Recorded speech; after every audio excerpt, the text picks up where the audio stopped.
Hello, everyone. I hope you're doing well. So, I wanted to talk about Foodie Beauty's latest community tab post where she talks about the Beezemobile, her four-wheeled wonder. Firstly, it looks very flimsy. I'm not sure if it would take somebody who weighs approximately 100 kilos, give or take. So, yeah, I just feel firstly it's kind of I guess it's cheaper than buying a car. So she would be wheeling, what, 8 miles an hour to the nearest KFC, to the nearest Five Guys. So, if she wants to take a bit of a trip to get her takeout, she'll probably take about 7 hours, by which time she'll need to go back to the takeout again. So there's no point actually leaving the takeout restaurant. So there you go. Anyway, I feel like if you're getting a scooter, it does seem to give an indication that maybe she understands that her health is failing. She understands that she's not able to walk to many places, or perhaps it's the fact that since she's been in Syria, she's had a lot of walking related accidents, or she just plain can't be asked, which may be the actual case, but that's by the by. I would say that it does kind of give an approximation of giving up, in the fact that she's kind of resigned herself to the fact that she isn't going to be walking very far at all. If she does go back to Canada, she may not go back to Canada. But all that grifting ain't for nothing, girl. All right. Um, it's kind of it's a strange one because I feel like if you do have a scooter and we're the same age, myself and Foodie. I think she's about a year older than I am. And when I was a few years younger, I did contemplate some kind of like mobility aids because I was just so big that it felt like the right thing to do rather than actually do exercise and pull myself out of the hole that I put myself into.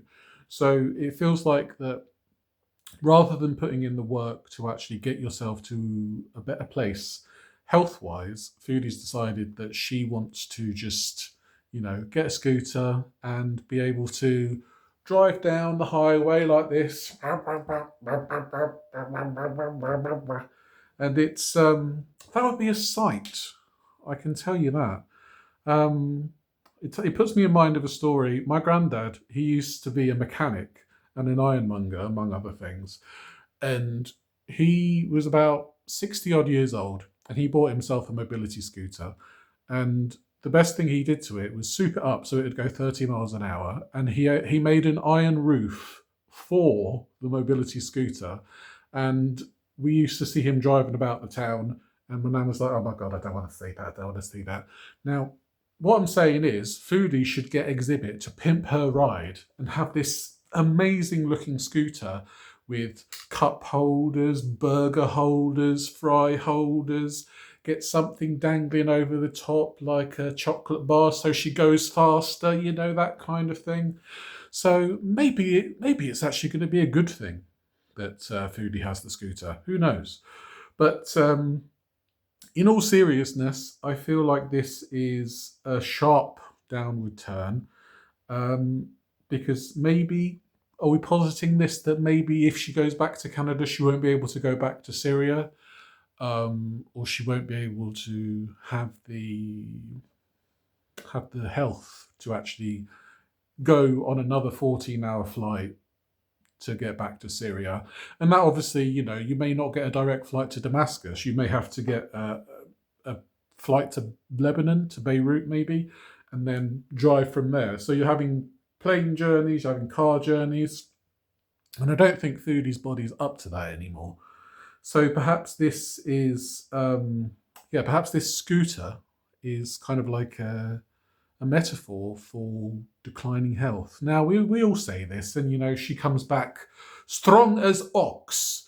And maybe, this is just something that will facilitate her being able to have the freedom to go about in Canada in lieu of having a car because she can't afford to to get a car. But hey, we have all sorts of theories when it comes to foodie beauty. And, it's kind of fun to talk about those kind of things and just see what everybody else thinks. So if you wouldn't mind, please let me know what you think. And hope you all have a wonderful day. And I shall speak to you very soon. Take care. Bye.